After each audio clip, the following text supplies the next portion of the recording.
Hey guys, let me show you how to set up Fingerprint on your Samsung Galaxy S24 Ultra.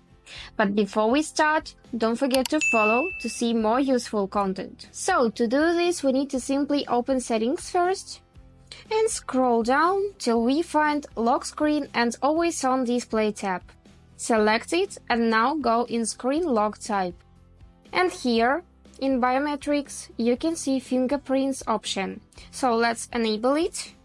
But as you can see, to set up Fingerprint, we need to set up PIN code or password first. So let's tap Continue and set Secure Screen Lock first.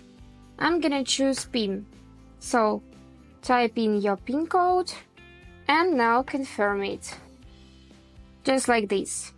And now let's register our fingerprint. So click on Register, place your fingerprint right here on this round button and wait till it will appear as a 100%.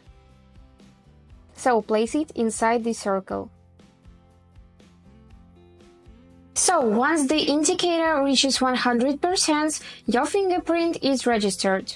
So just click Done, and if you want to add another fingerprint, tap Add, and if everything is okay, just tap Done button. And now let's click Done again and confirm. And now let's check how it works. So let's turn off the phone, and as you can see, to turn it on, we have to put our finger, just like this. But you can also unlock it with a PIN code that you have set up earlier before. So that's all. Hope this video was helpful for you, and thank you so much for watching.